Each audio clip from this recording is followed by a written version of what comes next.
Oke, bismillahirrahmanirrahim. Assalamualaikum warahmatullahi wabarakatuh. Sebelumnya perkenalkan, nama saya Muhammad Setio Widikdo dengan nomor induk mahasiswa G00231104. Di sini saya berasal dari kelompok B4 Fakultas Kedokteran Universitas 11 Maret tahun 2023. Di sini saya akan mempresentasikan anatomi blok 1.2. Oke, next. Jadi dalam peta konsep pembahasan presentasi kali ini saya akan bahas yang pertama, ada di dalam regio antebrakii atau lengan bagian sini ya. Tangan bagian ini. Lengan atas berarti ini lengan bawahnya gitu. Terus nanti ada apa aja tulang penyusunnya. Lalu ada sendi penyusun dari antebrakii itu sendiri dan pergerakannya, dan juga nanti saya akan membahas tentang muskulus ventral dan dorsal yang ada di regio antebrakii beserta inervasi dan fungsinya. Selain itu saya juga akan membahas tentang ekstremitas inferior atau anggota gerak bagian bawah kaki. Yang pertama ada perjalanan plexus sacralis dan lumbalis, dan juga nanti ada topografi ekstremitas inferior. Oke, lanjut. Nah, ini yang pertama. Yang pertama kita bahas mengenai regio antebrakii dulu. Jadi tulang penyusun dari antebrakii itu apa aja sih? Nah, regio antebrakii atau regio antebrachium itu berada di antara articulatio cubiti atau siku atau elbow dan articulatio radiocarpea di sini. Jadi pergelangan tangan itu. Terus regio antebrakii itu mempunyai dua tulang, yaitu os radius dan os ulna. Os radius yang mana? Hayo. Ya, yang ini yang os ulna, yang ini os radius. Ketika digabungkan akan menjadi satu gini. Terus saya juga ada tips cara menghafalkan tulang penyusun dari regio antebrakii, yaitu bisa menggunakan jeruk jempol radius, UK ulna kelingking, atau bisa kita juga menggunakan jembatan keledai upil. Kalau kalian mau mengupil kan pakai kelingking ya, jadi ulna pakai ulna. Enggak mungkin kan kalian mau mengupil pakai jempol, ya mungkin saja sih, tapi ya rasionalnya aja.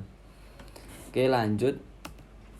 Nah, ini ada sendi penyusun dari antebrakii sendiri dan pergerakannya, yaitu tadi kan saya sudah bilang di antebrakii itu disusun oleh articulatio cubiti dan articulatio radiocarpea. Nah, yang tiga ini adalah articulatio cubiti dan ini articulatio radiocarpea. Kita bahas satu-satu dari articulatio cubiti. Nah, articulatio cubiti itu disusun dari tiga articulatio. Nah, yang pertama ada articulatio humeroradialis. Humeroradialis itu dari namanya kita bisa lihat antara humerus dan radialis. Radialis itu yang mana tadi? Ya, yang ini, yang lurus dengan jempol. Nah, artikulasi humeroradialis itu dibentuk capitulum humeri dan covea capituli radii. Tipe persendiannya globoidea atau bahasa Indonesianya sendi peluru, dan gerakannya fleksi dan ekstensi. Fleksi ekstensi ya ini.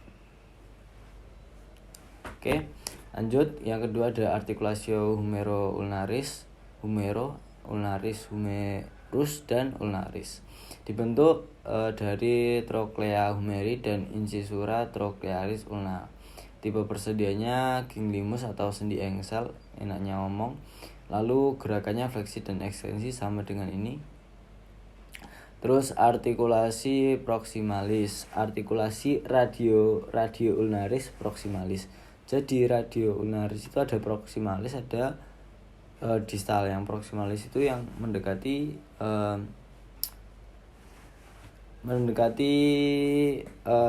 titik sumbu badan, bukan di ujung.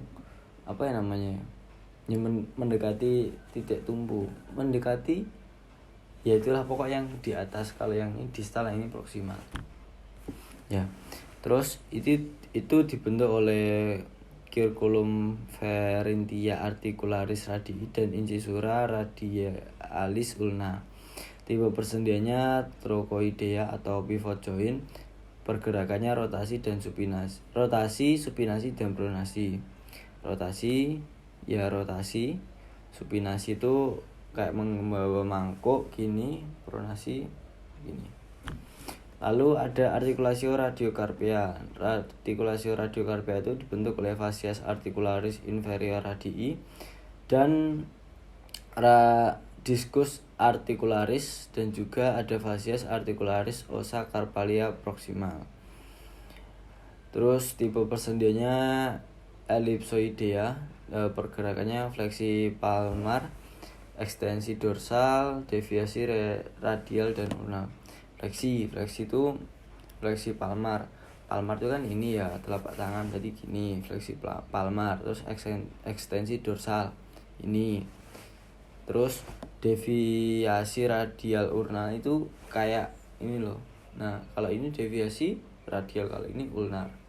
Ya gitulah pokoknya. Oke, kita lanjut ke musculus ventral dan dorsal beserta inervasi dan fungsinya. Nah, bagian ventral kan posisi anatomis kan gini ya. Ventral itu kalau bahasa Indonesianya bisa dibilang depan. Bagian depannya itu berfungsi untuk fleksi manus. Manus itu tangan. Nah, fleksi kan gini ya. Nah, itu ada bagian lamina superficialis dan lamina profunda. Lamina profunda itu lebih ke dalam dan lamina superficialis itu lebih bagian luar. Profunda itu pokok lebih dalam. Intinya gitu.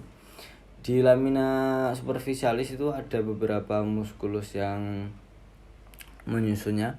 Itu antara lain 1 musculus pronator teres, 2 flexor carpi ulnaris, 3 palmaris longus, 4 flexor digitorum superficialis, 5 flexor carpi radialis. Nah, bagian superficialis itu berorigo di epicondylus medialis humeri dan dinervasi oleh nervus medianus, kecuali musculus flexor carpi ulnaris dan nervus ulnaris. Jadi flexor carpi ulnaris ini itu dinervasi oleh nervus ulnaris, yang lainnya nervus medianus. Oke, kita lanjut. Bagian lamina profunda itu ada 3 muskulus. Ini pertama musculus flexor digitorum profundus, 2 musculus flexor pollicis longus, 3 musculus pronator quadratus. Dinervasi oleh nervus interosseus anterior, cabang dari nervus medianus, dan nervus ulnaris untuk bagian ulnar, musculus flexor digitorum profundus. Kita lanjut. Jadi bagian ventral, nah ini bagian dorsal. Bagian dorsal itu bagian untuk ekstensi manus tangan. Fleksi kan gini, berarti ekstensi gini. Juga ada 2 lamina, superficialis dan profunda.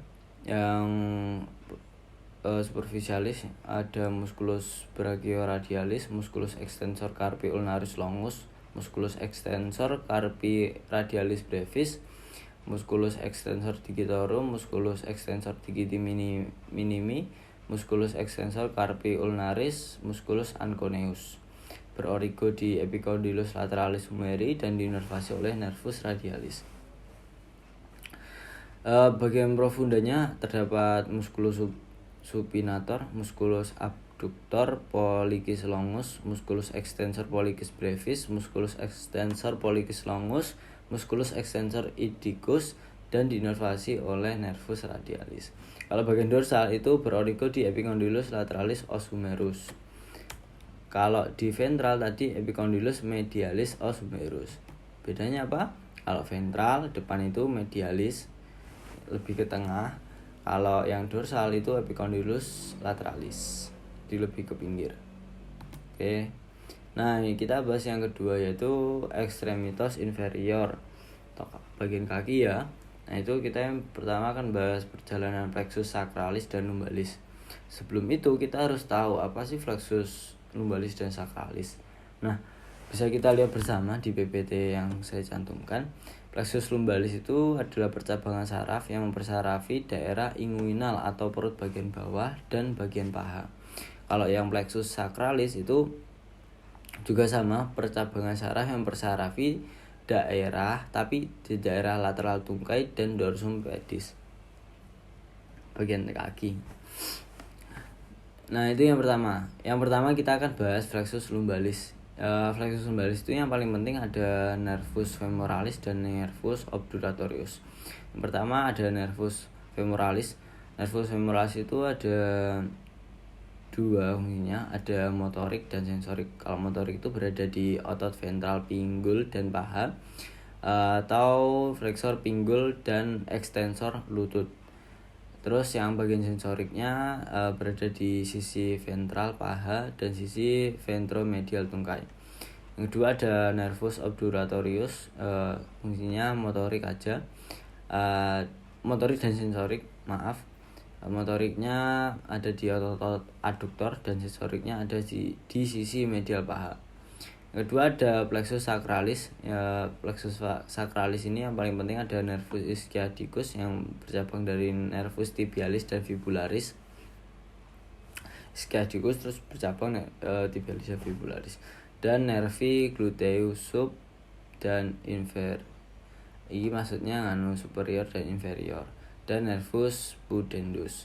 Yang pertama ada nervus ischiadicus, itu ada motoriknya, berada di otot-otot hamstring bagian belakang, berupa ekstensor pinggul dan flexor lutut dan semua otot tungkai dan kaki. Yang kedua ada nervi gluteus sub et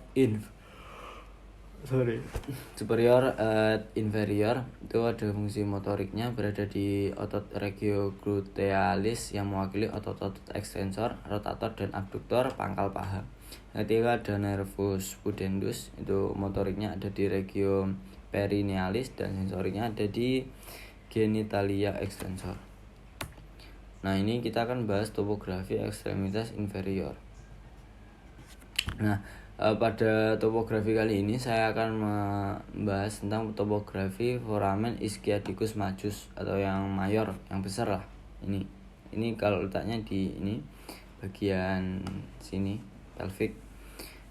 Ini kalau di preparasinya secara satu gini diperbesar lah. Nah, itu batas-batasnya. Yang pertama ada kranial, itu berada di arteri sacroiliaca. Ventralnya ada incisura ischiadica mayor dan medialnya ada os sacrum. Batas caudalnya itu ada ligamen sacrospinal. Foramen ischiadicus majus itu terbagi oleh musculus piriformis dan menjadi dua, yaitu foramen suprapiriformis dan infrapiriformis, supra di atas, infra di bawah. Kalau yang foramen suprapiriformis itu ada arteri vena glutea superior dan nervus gluteus, sedangkan di foramen infrapiriformis itu ada arteri vena glutea superior, nervus pudendus, nervus ischiadicus, nervus cutaneus femoris posterior, dan arteri vena pudenda interna. Oke, terima kasih. Mungkin itu saja yang dapat saya sampaikan. Apabila ada kurang lebihnya saya mohon maaf. Mungkin ada salah kata yang kurang berkenan, saya juga mohon maaf. Terima kasih. Sekian dari saya. Wassalamualaikum warahmatullahi wabarakatuh.